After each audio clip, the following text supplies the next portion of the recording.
Bien, buenas tardes, bienvenidos. Vamos a dar inicio. Voy a compartirles pantalla y comenzamos. Bien, vamos a continuar con las diapositivas que estábamos viendo en aquella presentación. Recuerden que habíamos realizado por último este ejercicio, ¿verdad? De la pareja que desea tener 4 hijos, ¿verdad?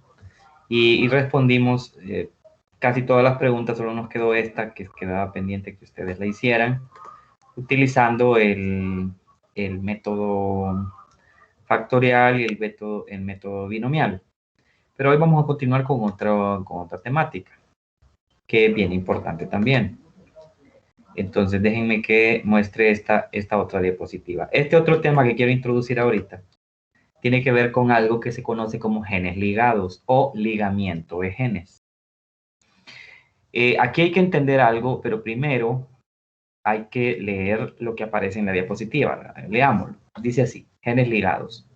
Dice alrededor de 1910, el genetista Thomas Morgan demostró que la transmisión independiente no se aplica si dos loci están muy juntos en el mismo par de cromosomas homólogos, ya que esos loci son muy cercanos entre sí. Si en el mismo par de cromosomas homólogos sus alelos no se transmiten independientemente, más bien son genes ligados que tienden a ser heredados juntos. El ligamiento es la tendencia de un grupo de genes en el mismo cromosoma de ser heredados juntos en generaciones sucesivas.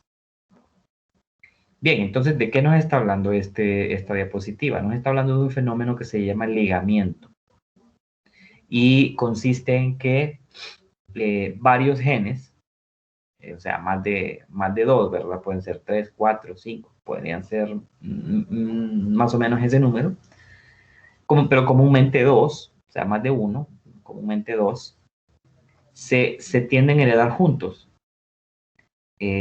Ahorita explico cómo. Fíjese en la diapositiva, pero me voy a tratar de que esto se haga más grande porque no está funcionando esta función. Ahí está. Entonces, recuerde que Mendel había postulado una ley que era la ley de la segregación independiente. En esa ley, Mendel decía que de los cromosomas dobles que tenemos en las células, recuerde que decía que al menos un par de alelos que codificaban para la misma característica se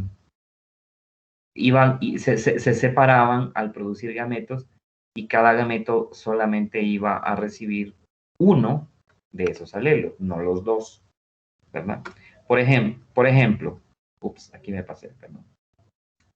Otra vez, por ejemplo, si tenemos en verde acá, este cromosoma doble en una de nuestras células somáticas, cualquiera, digamos, de las uñas. Entonces usted tiene aquí, digamos, este par de alelos. Obviamente esta cromátida viene de un padre y esta otra cromátida viene de otro padre. Entonces Mendel reconoció en sus experimentos que para cada característica había al menos un par de genes o un par de alelos. Uno venía de un padre y otro venía de otro padre, y ese par de alelos determinaban una característica, pero cuando se producían gametos en ese individuo, cada gameto solo iba a recibir uno del par, no iba a recibir los dos, sino uno. Entonces, esa ley se llama ley de la segregación independiente de los alelos. Ahora, este postulado de Thomas Morgan, un genetista, obviamente mucho más reciente que Mendel vivió en 1700 y algo, 1800 y algo, los genes ligados, lo que dice Morgan es lo siguiente: para un grupo de características, fíjese bien acá, aquí tenemos un cromosoma doble. Entonces, una parte nos lo heredó nuestro padre y la otra cromátida nos la heredó nuestra madre. Entonces, Obviamente los genes siempre están a la par, genes de papá y de mamá siempre están a la par, aquellos genes que codifican para la misma información, ¿verdad? Para la misma característica, pero con alguna variación. Entonces lo que dice Morgan es que hay genes que están tan cerca, o sea, hay loci. Los loci son los lugares físicos que ocupa un gen en un cromosoma, ¿verdad? Digamos que hay varios alelos para características diferentes. Aquí se nos da el ejemplo de alelos A dominante y alelo A recesivo para una característica, y se nos muestra un alelo B dominante y un alelo B recesivo para una característica diferente. Pero se supone que estos están tan juntos, están tan cerca, esos 4 genes están tan cerca, que cuando se da la meiosis y se producen gametos, se van a repartir individualmente genes de una de las características, pero como la otra característica, el alelo o el gen para la otra característica está tan cerca, está muy pegado a la anterior, entonces se van a heredar juntos, de tal manera que cada gameto se va a llevar los dos, en vez de llevarse uno, se va a llevar los dos características distintas. Le voy a poner un ejemplo. Digamos que en 3 generaciones de una familia, los abuelos tenían genes ligados para estas 2 características. La altura, eran muy altos, y la otra característica era los brazos largos. Eran muy altos y con los brazos muy largos. Son 2 características diferentes, ¿verdad? La altura es una característica y tener los brazos más largos de lo normal es otra característica. Entonces, digamos que esas dos características y los alelos o los genes que codifican esas 2 características son genes ligados. Quiere decir que estaban muy cerca y se heredaban juntos. Entonces, quiere decir que de los abuelos a los hijos, los hijos también heredaron esos alelos para la altura y para el largo de los brazos. Y también los hijos salieron altos con los brazos largos. Ahora vienen esos y tienen hijos también, o sea, ya una tercera generación. Y resulta que esa tercera generación también tiene los brazos largos y también es bastante alta. Entonces, ¿qué quiere decir eso? Que para esas 2 características, pueden ser más de 2, pero para esas 2 características, en este ejemplo, los genes fueron genes ligados. Es decir, que estaban tan cerca esos genes en los cromosomas que cuando se heredaron se vinieron como un paquete. En combo se vinieron. Así se entiende. Se vinieron en combo. A diferencia de lo que ocurre con cada característica del cuerpo, que normalmente pues son genes independientes, pues se heredan de forma independiente. Entonces, eso ocurre a veces. No es algo que ocurra tan frecuentemente, o por lo menos no es tan evidente, pero no quiere decir que la ley de la segregación independiente no se aplica. Sí, sigue siendo real, solo que hay excepciones a veces en estos genes ligados. Ahora, vamos a ver. Ahorita lo que vamos a ver es cómo se determina el sexo. Como dice ahí, en algunas especies los factores ambientales influyen en el sexo del individuo. Sin embargo, los genes son los más importantes determinantes sexuales en la mayoría de los organismos eucariotas. Esa es una aseveración bien importante. Lo que le está diciendo ahí es que algunos animales o algunos seres vivos, no animales, algunos seres vivos, pero voy a utilizar los ejemplos de algunos animales. No solamente los genes determinan el sexo, sino también pueden haber factores ambientales que determinan el sexo. Les voy a poner un ejemplo. Ustedes conocen a los cocodrilos, ¿verdad? Esos reptiles inmensos que son tan poderosos, tienen un cuerpo bastante duro porque tienen unas placas óseas que cubren el cuerpo, animales bastante feroces, etc. Esos animales, esos cocodrilos. Resulta que los cocodrilos se reproducen por huevos. Las hembras ponen huevos y los huevos los depositan en un nido que luego lo tapan con hojas. Las hojas, cuando se descomponen, generan calor y ese calor incuba los huevos. Ahora, resulta que en los cocodrilos el factor ambiental, temperatura, condiciona qué sexo va a tener el embrión. De tal manera que si la temperatura es muy alta, o sea, arriba de 30 grados, 35 grados, arriba de los 35 grados, creo. Si la temperatura ambiente llega arriba de los 35 grados en ese nido, el embrión en ese huevo va a ser hembra.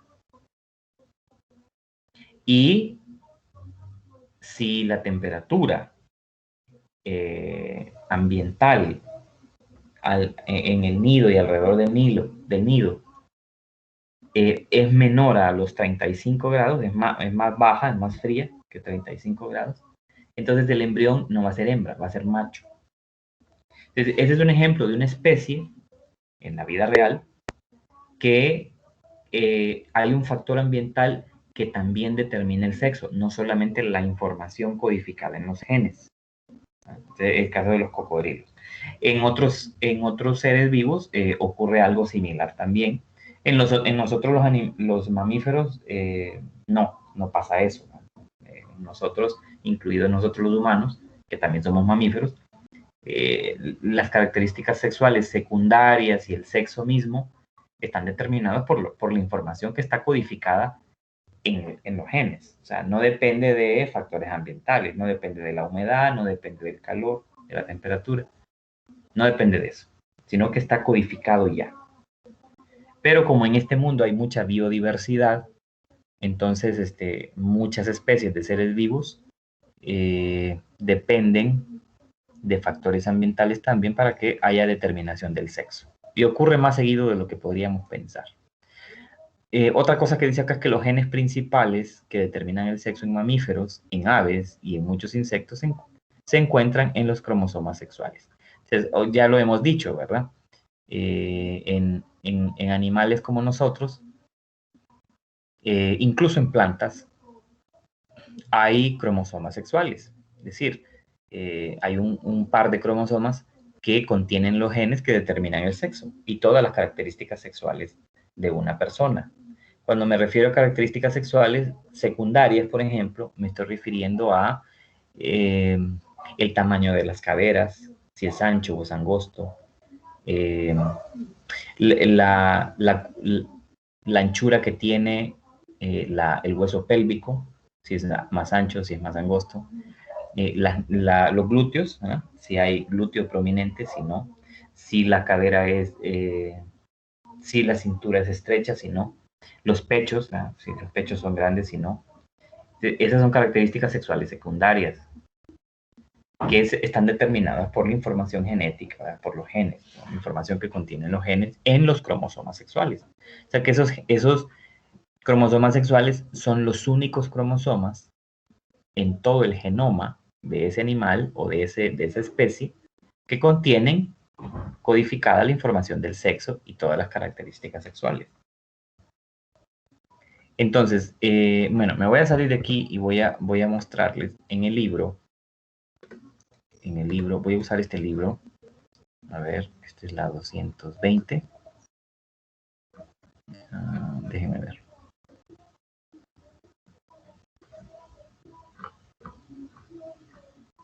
Bueno, sí, empecemos así. Bueno, miren, aquí, fíjense en este cuadro que está aquí, que en la diapositiva, pues, está explicado también, pero quiero enseñárselo mejor en el cuadro. Aquí en la foto, lo que ustedes ven en la foto, les muestro la foto. En esta foto lo que ustedes ven es un cromosoma Y y este es el cromosoma X. Perdón, al revés. Este es el cromosoma X y este es el cromosoma Y. Entonces, mire qué gran diferencia hay entre un cromosoma X y un Y. El X es un cromosoma doble completo y el Y es un cromosoma doble, pero es pequeñito, bien chiquito en tamaño. Quiere decir que el cromosoma X tiene más ADN, más genes, por supuesto. El cromosoma Y tiene menos genes, menos información. Bien, entonces quería mostrarles eso nada más para pasar a cómo es que se determina el sexo. Entonces, en nosotros, y así como en otros animales, el sexo se determina por la combinación de los cromosomas sexuales durante la meiosis y durante la producción de los gametos y al momento de fusionarse los gametos, ¿verdad? El espermatozoide con el óvulo. Entonces, digamos que aquí tenemos una representación de las células germinales, que son células diploides, son células somáticas de nuestra madre, en donde los cromosomas son dobles, ¿verdad? Porque son células somáticas. Y que estas células germinales, después de hacer meiosis, van a producir óvulos, que son los gametos femeninos. Si ustedes se fijan, aquí está el par de cromosomas sexuales. En una mujer, los cromosomas sexuales, ambos, son X, ¿verdad? Luego venimos con nuestro padre. Nuestro padre, en sus células germinales que están en los testículos, que son células diploides, son células con 46 cromosomas. Nuestro padre en sus células germinales tiene un cromosoma X y un cromosoma Y. Entonces, cuando hace espermatogénesis y produce gametos, espermatozoides, ocurre lo siguiente, mire qué interesante. Como nuestra madre solo tiene un tipo de cromosoma sexual, que es el X, pues cada óvulo solo va a tener X. No puede haber óvulos con Y, porque las mujeres no tienen cromosoma sexual Y. No tienen alosoma Y, solo X. Entonces todos los óvulos van a llevar una copia del alosoma sexual X. En todas las mujeres de todo el mundo, ¿va? De todas las razas. Bien, luego vienen los varones o los hombres, y los varones tenemos un X y un Y. Entonces, algunos espermatozoides van a recibir el X y otros espermatozoides van a recibir el Y. Entonces, cuando se hace el cruce de los óvulos con los espermatozoides, un óvulo con un alosoma X, con un espermatozoide con un alosoma X, pues obviamente va a producir mujeres. El cigoto va a tener cromosomas sexuales X, va a tener 2, entonces eso es una mujer. Pero si un óvulo con un alosoma X se fusiona con un espermatozoide con un cromosoma Y, lo que va a resultar es una combinación XY, o sea, un hombre.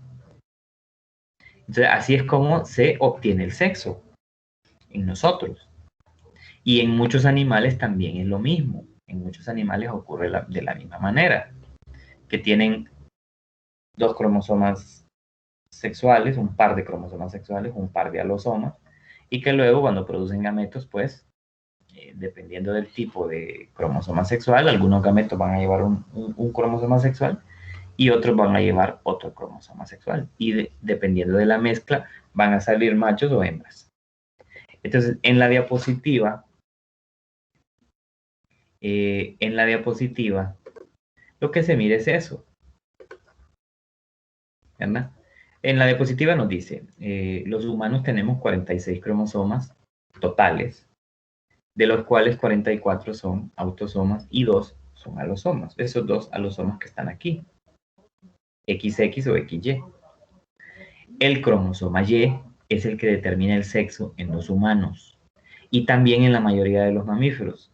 En la mayoría, no en todos. Ya vamos a ver que hay otros sistemas para identificar los cromosomas sexuales en otros animales. Entonces, tanto la mujer como el hombre en la especie humana poseen 44 autosomas más 2 cromosomas sexuales, que si esos dos son 2X, el resultado va a ser una mujer. Y los hombres tenemos también 44 autosomas y 2 alosomas, de los cuales esos alosomas, uno es X y otro es Y. Por lo tanto, el hombre es el que determina el sexo, si el nacimiento es de una niña o el nacimiento de un niño. No lo determina de manera consciente, por supuesto. O sea, no decidimos nosotros los hombres que el espermatozoide que va a fecundar el óvulo de nuestra pareja o de nuestra esposa va a tener el cromosoma X. O sea, eso no lo determina nosotros, conscientemente no lo determinamos.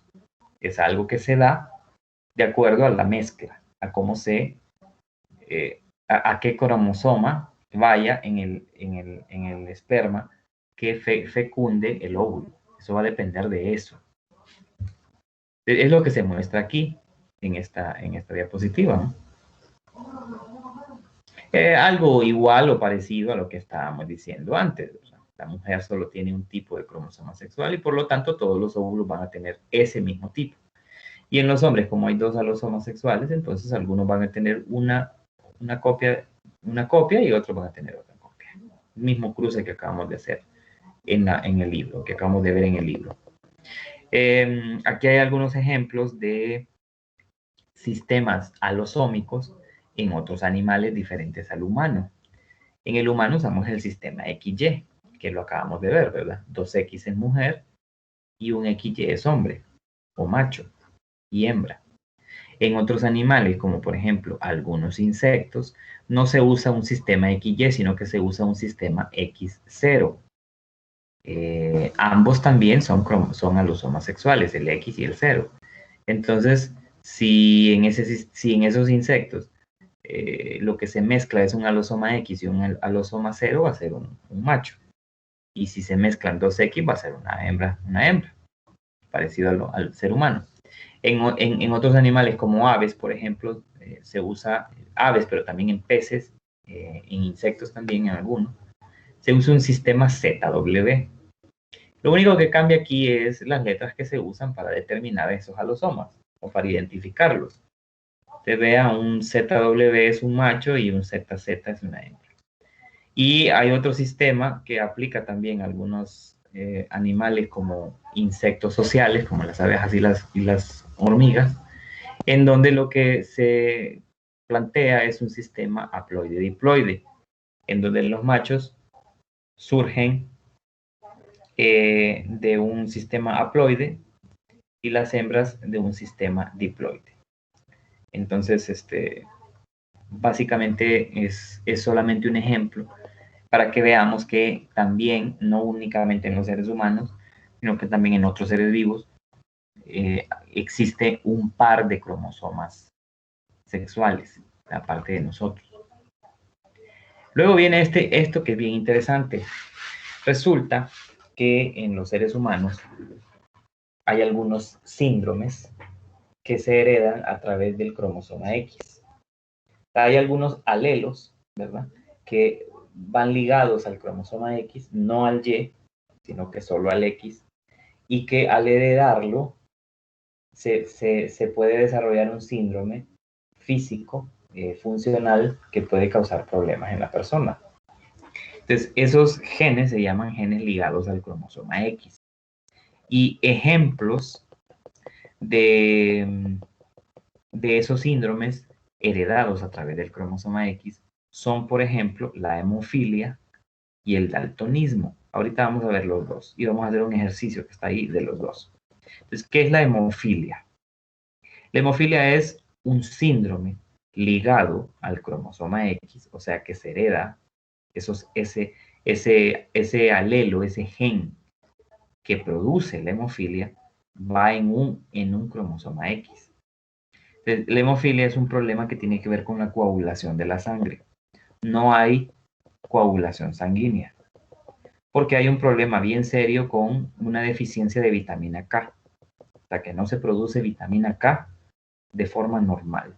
Y la vitamina K, junto con otras proteínas que hay en la sangre, son las encargadas, esas proteínas, de formar el coágulo después de que se ha abierto la piel por una herida, ¿no? Y entonces está saliendo sangre. Entonces, normalmente, cuando se abre una herida, si usted tiene producción de vitamina K, junto con otras proteínas más, entonces la herida se va a cerrar y usted va a dejar de sangrar. El problema con los hemofílicos es que como no producen vitamina K, entonces hay un problema de coagulación, no se forma el coágulo y la sangre sigue saliendo. Entonces usted se puede morir por una hemorragia, incluso por una herida pequeña o con una herida no tan masiva, usted puede perder demasiada sangre y morirse. Entonces es complicado. Y aquí aparecen los genotipos de las personas que son hemofílicas, los que son portadoras y los que son sanos. Fijémonos bien en este genotipo porque es lo que se va a usar en los ejercicios. Aquí nos menciona que los genotipos para la hemofilia en las mujeres son estos. Miren, las mujeres son XX, ¿verdad? Entonces, el problema con estos síndromes ligados al cromosoma X se da con los alelos recesivos, no con los alelos dominantes. O sea, los alelos o los genes que producen el problema son los alelos recesivos para esa condición. Entonces, fíjese usted aquí primero, aquí en esta primera mujer, vea que esa mujer en ambos cromosomas X tiene una copia dominante para el alelo de la hemofilia. Pero como el problema no es el dominante, sino que es el recesivo, esta mujer es una mujer sana, porque no tiene copias recesivas, solo dominantes. Entonces, no tiene hemofilia esa mujer. Es una mujer sana. Tiene coagulación normal esa mujer. Ahora, viene esta otra mujer. Esta mujer, vean, en un cromosoma X tiene un alelo dominante y en el otro cromosoma X tiene un alelo recesivo. Entonces, a esta mujer se le llama mujer portadora. ¿Por qué es portadora? Bueno, porque en uno de sus X tiene una copia del alelo recesivo que produce el síndrome, que produce la hemofilia. Sin embargo, la mujer portadora no está enferma, no es hemofílica. Pero al ser portadora, lo que quiere decir es que puede heredar el alelo recesivo a los hijos, ¿verdad? Ese es el asunto. Ahora, la siguiente mujer es la mujer que está enferma, que es hemofílica, porque en ambos X tiene una copia del alelo recesivo. Entonces, cuando esto ocurre, la mujer es hemofílica. Ahí sí tiene problema de hemofilia, la mujer. En el caso del hombre, vea, el hombre, como solo tiene un X, si ese cromosoma X que tiene un alelo dominante, no tiene ningún problema, es un hombre sano. Pero si en el X un hombre, en vez de un alelo dominante, tiene el alelo recesivo para la hemofilia, ese hombre es hemofílico. Esos son los genotipos que nos van a servir para hacer los ejercicios. Aquí lo que se muestra es de manera gráfica lo que les acabo de explicar en palabras. En rojo, lo que usted ve es una copia del alelo recesivo. En blanco, el alelo dominante. Entonces, miren, si un hombre que no tiene hemofilia, aquí está todo blanco, o sea, no tiene hemofilia, es sano, se casa con una mujer, tiene hijos con una mujer que es portadora, no está enferma, no es hemofílica, pero es portadora, tiene una copia del alelo recesivo para la hemofilia. Entonces lo que va a pasar es lo siguiente, de los hijos habrá hombres que van a ser hemofílicos. La desventaja mayor la llevan los hombres, cuando la mamá es portadora. Entonces va a haber hombres que van a ser hemofílicos y va a haber mujeres, hijas mujeres, que van a ser portadoras iguales que la mamá. En el caso de que se casaran una mujer, la mujer más bien es sana, y el hombre es hemofílico, lo que va a ocurrir es que lo que se va a obtener es que va a haber hijas que serán portadoras. No va a haber hijas hemofílicas, pero sí portadoras.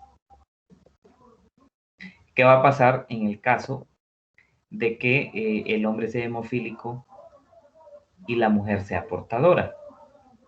En ese caso, va a haber mujeres enfermas y hombres enfermos de hemofilia y mujeres portadoras. Entonces, obviamente, si se casaran dos hemofílicos, pues los hijos serían hemofílicos, ¿verdad? Ahí no habría más que pensarlo. Hagamos un ejercicio. Yo ya lo desarrollé en una hoja aparte para que lo podamos ver cómo se hace. Ejercicio de hemofilia. Es bien sencillo. Súper sencillo. Dice, miren lo que dice el ejercicio. Dice, César, un hombre sano, se casa con una mujer portadora del gen de la hemofilia. Según este diagrama que tenemos aquí, César está sano y se casa con una mujer portadora, ¿verdad? Entonces, lo que se puede esperar es que haya hombres enfermos, hombres hemofílicos, hijos varones hemofílicos, y que haya mujeres portadoras, y también hijos sanos. Eso es lo que se puede esperar. Pero ahorita vamos a ver cómo se hacen los cruces y podamos ver entonces qué es lo que ocurre. Entonces, César está sano y la mujer con la que se casa es portadora del gen de la hemofilia. Entonces, la primera pregunta que nos dicen es, ¿cuál es el genotipo de la pareja? Bueno, entonces para responder eso, vámonos aquí al ejercicio que ya tengo yo desarrollado aquí. Aquí no se ve bien el planteamiento, ¿verdad? Aquí se ve un poco, se ve mal, porque está escrito en carbón y no se marcó bien al momento de escanearlo. Pero vea, es lo mismo que dice el problema. Entonces, el inciso A nos pide el genotipo de la pareja. Es bien fácil, lo estábamos diciendo antes. Si la mujer es portadora, como es mujer, va a ser XX, y en un X va a tener el alelo dominante, y en el otro va a tener el alelo recesivo. Esa es una mujer portadora, ese es el genotipo de una mujer portadora para la hemofilia, del alelo de la hemofilia, o el gen de la hemofilia. Y como el hombre, César, es un hombre sano, y como los hombres solo tenemos un X, en ese X entonces quiere decir que César va a tener un alelo dominante. Esos son los genotipos de la pareja. Mujer portadora y hombre sano. Ahí está. El inciso B, mire lo que dice. ¿Qué porcentaje de la descendencia se espera que sea hemofílica? Detengámonos un momento en la pregunta. La pregunta dice qué porcentaje. Nos está pidiendo en primer lugar porcentaje, no nos está pidiendo proporción o probabilidad, no nos está diciendo eso, nos dice porcentaje. Bueno, ¿qué porcentaje de la descendencia de los hijos de esta pareja se espera que sean hemofílicos? Si hacemos el cruce, esto es lo que vamos a obtener. Entonces tenemos a la mujer portadora arriba y aquí hacia abajo al hombre sano, a César. Entonces cuando hacemos el cruce vemos que el primer resultado es una mujer sana. El segundo cruce, el resultado es una mujer portadora. El siguiente cruce sería un hombre sano. Y el siguiente cruce sería un hombre hemofílico. Entonces la pregunta nos decía porcentaje de los hijos que tendrían hemofilia. Desde todos estos 4, ¿cuántos tienen hemofilia? Solamente este hombre que está aquí, este varón, nada más. Y vamos a tener una mujer portadora, pero la mujer portadora no está enferma, solo es portadora. Entonces, y aquí vamos a tener hijos sanos también, mujer sana y varón sano. Entonces, la respuesta es, si estos son el 100%, si los 4 son el 100%, cada uno vale 25%, ¿cierto? Entonces, el porcentaje de hijos hemofílicos va a ser igual a 25%, porque solo este está enfermo. Y es varón.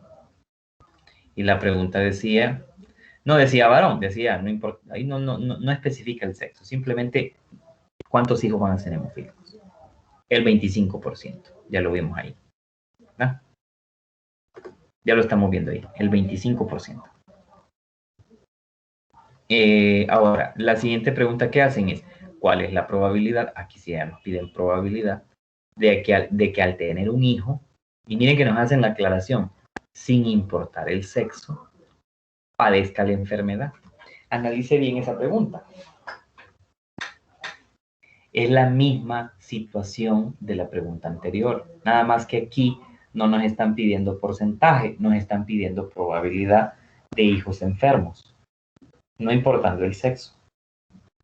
Entonces, como no es porcentaje, sino que nos están pidiendo probabilidad, entonces la probabilidad es 1 de 4.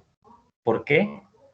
Porque solo sin importar el sexo, dice la pregunta, de los hijos, sin importar el sexo, van a ser hemofílicos. Y solo de los 4 es hemofílico. Entonces, la probabilidad de tener un hijo, sin importar el sexo, que padezca de hemofilia, va a ser de 1 de 4. Esa es la respuesta. 1 de 4. ¿Por qué? Solo están pidiendo probabilidad de tener un hijo enfermo, sin importar que sea varón o que sea hembra. Y en el cuadro usted puede ver, en el cruce, en el cuadro de Punnett, puede ver usted de que solamente 1 de 4 está enfermo, nada más. Esa es la pregunta C. La pregunta D dice, ¿cuál es la probabilidad de que tengan una hija hemofílica? Volvamos a leer la pregunta. ¿Cuál es la probabilidad de que tengan una hija, mujer, ¿verdad? Hemofílica. ¿Se acuerda que las probabilidades habíamos dicho que tenían valores entre 0 y 1? Y que si el valor era 0, no había probabilidad de que ese evento ocurriera. Y si el valor es 1, hay un 100% de posibilidades de que ese evento ocurra. Entonces, en este cruce que acabamos de ver aquí, acá, ¿qué probabilidad hay de que una de las hijas, mujeres, esté enferma, tenga hemofilia? Ninguna. 0. La probabilidad es de 0. ¿Por qué? Porque ve a las hijas mujeres. Una de ellas, el 50%, es sana, tiene un genotipo homocigoto para ambos alelos, y el otro 50% es portadora. Es cierto que tiene una copia del alelo recesivo para la hemofilia, pero no está enferma. Así que la respuesta es probabilidad de tener una hija enferma, 0. Entonces aquí se escribe probabilidad de tener una hija hemofílica, la probabilidad es 0. No hay posibilidades. Ahí se puede ver en el cuadro. No hay. Entonces entendamos que en una mujer, como tiene 2X, la única forma de que una mujer esté enferma de hemofilia es que en ambos cromosomas X tenga un alelo recesivo. Aquí yo esto lo escribí mal y el error ahorita se los menciono. Miren lo que dice la pregunta E. ¿Cuál es la probabilidad de que al tener un varón sea sano? Fíjese bien la pregunta. La pregunta es probabilidad de que al tener un varón, este varón sea sano. Si nos vamos al cuadro de este cruce, ¿cuántos son varones? El 50%, o sea, estos dos. Entonces, probabilidad de tener un hijo sano, un hijo varón sano, como solo son dos, uno de ellos está sano, el otro está enfermo. Entonces, la probabilidad sería solamente en base a los hijos varones, porque están hablando de varones. Entonces, la probabilidad sería de 1 de 2. Probabilidad de tener un hijo sano, un hijo varón sano, es 1 de 2, no 1 de 4. Yo me equivoqué, yo puse 1 de 4, porque a veces uno se confía y piensa en su cabeza que está contestando correctamente y no se detiene a reflexionar lo que la pregunta le está preguntando. La pregunta es probabilidad de que al tener un varón, este sea sano. No está mencionando las mujeres. Entonces, cuando uno ve la pregunta y responde, no tiene que fijarse en las mujeres, solo en los varones. Entonces, ¿cuántos de estos son sanos? Solo 1 de 2 varones. Entonces sería 1 de 2. Un medio sería la probabilidad. Yo puse un cuarto, aquí yo me equivoqué. Es un medio. Un medio. 1 de 2. Y es así de sencillo. Es así de simple. Entonces, los problemas de hemofilia en un ejercicio de examen, por ejemplo, son exactamente iguales. Lo único que cambia es el planteamiento del problema. Pero las preguntas simplemente son así. Usted hace el cruce y en base al cruce, si le preguntan por solo mujeres, contesta en base a solo mujeres. Si le preguntan hijos sin importar el sexo, ahí sí tiene que considerarlos a todos. Y si le preguntan solo por varones, entonces solo tiene que considerar a los varones en ese cruce. Otro de los problemas ligados al cromosoma X es el daltonismo. El daltonismo es un síndrome que consiste en la incapacidad de distinguir entre el color rojo y el color verde, principalmente.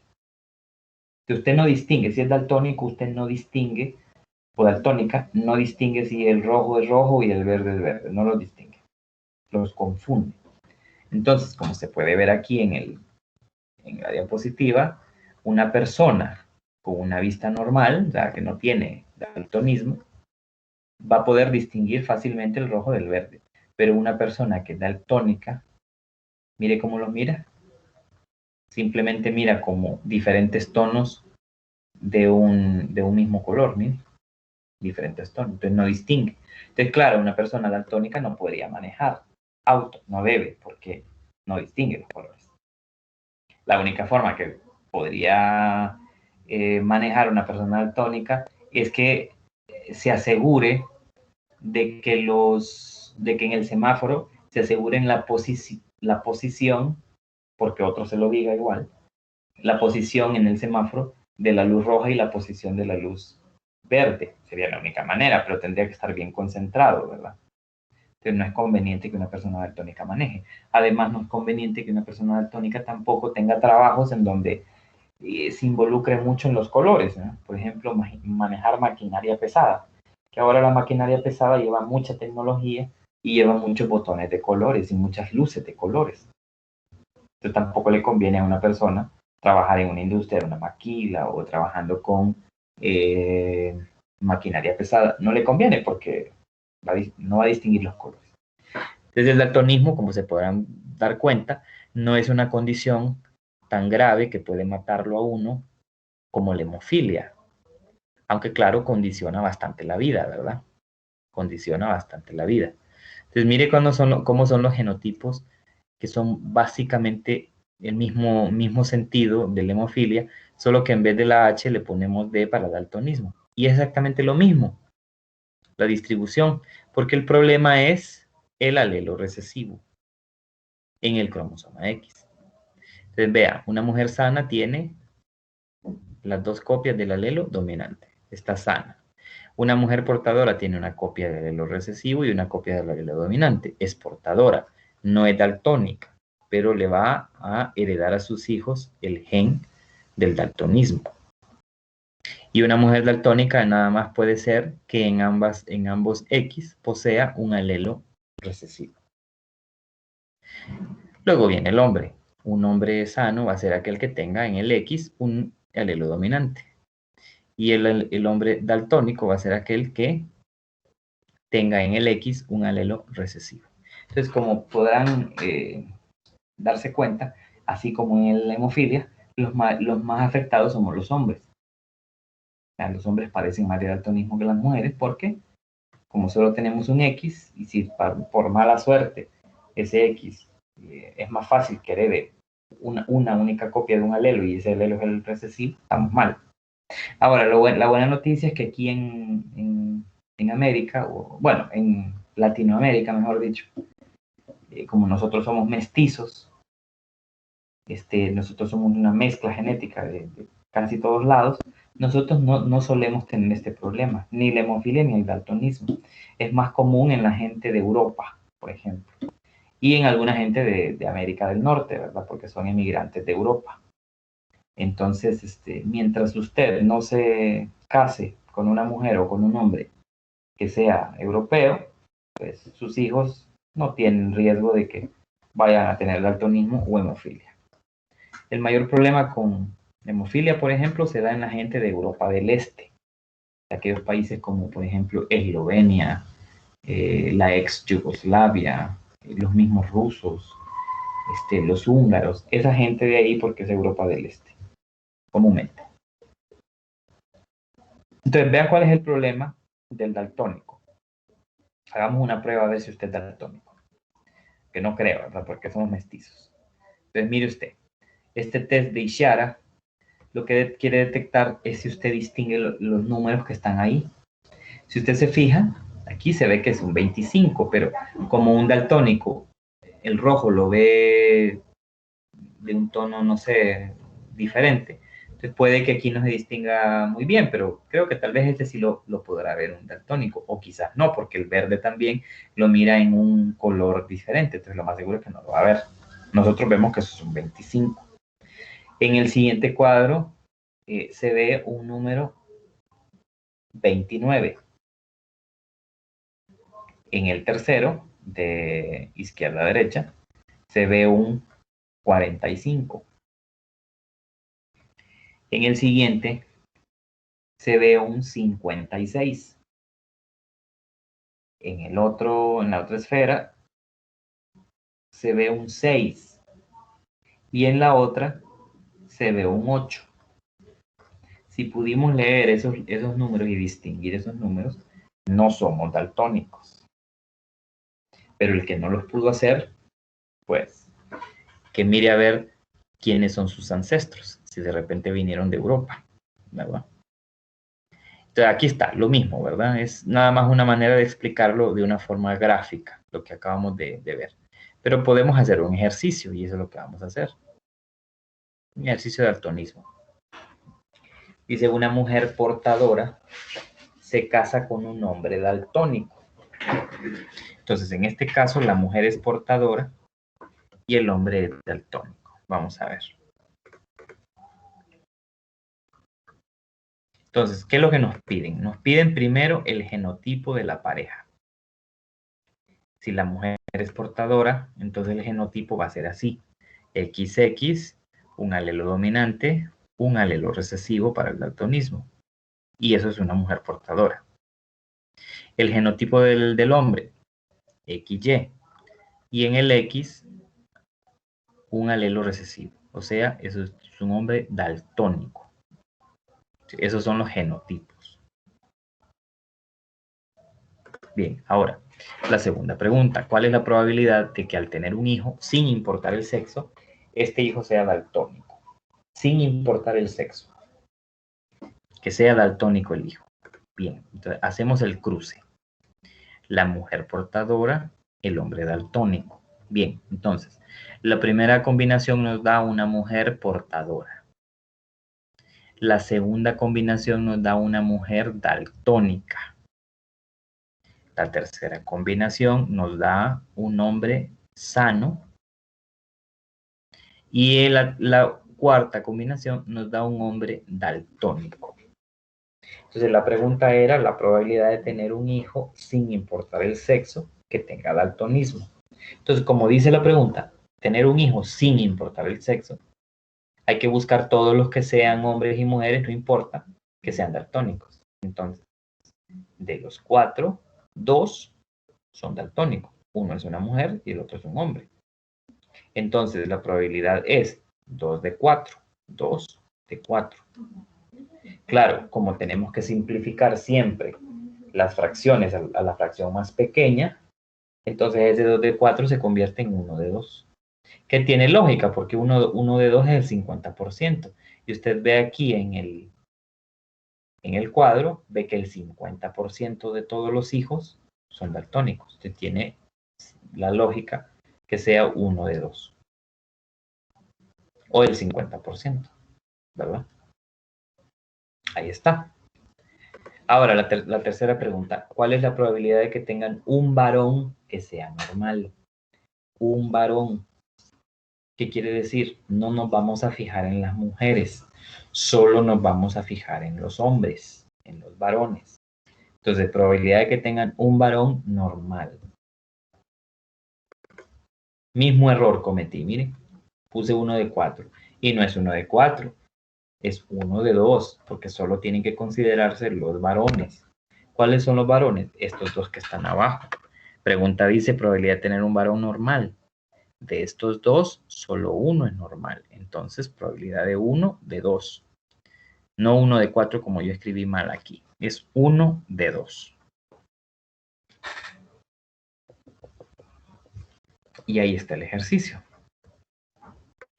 Entonces, si usted se fija, es una cuestión simple. ¿Ya? Es sencillo.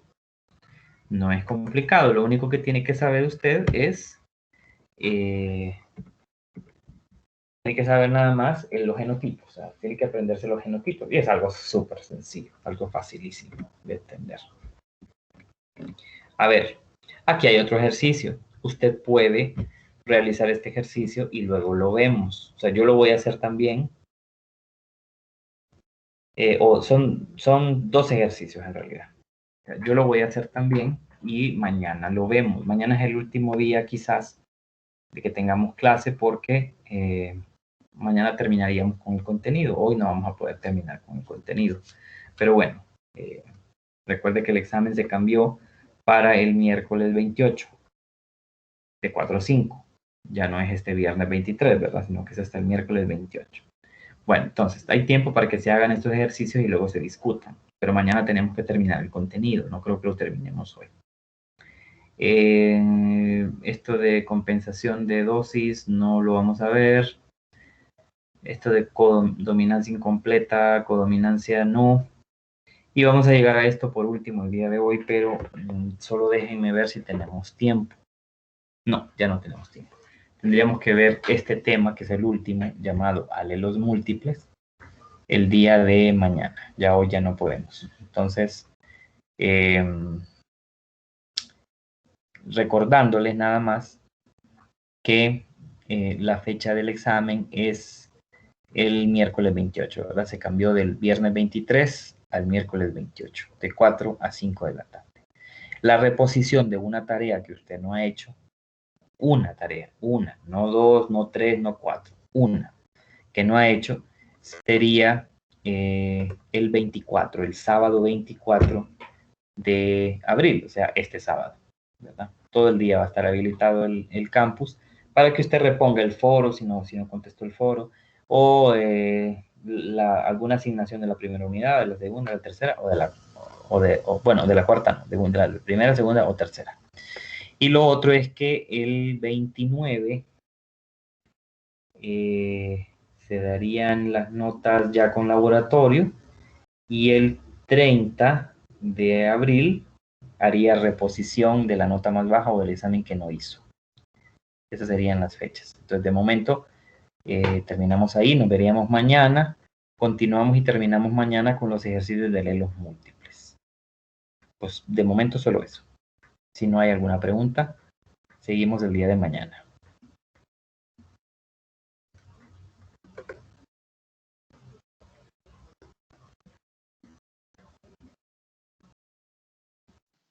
Gracias, Lick. Por nada, buenas tardes.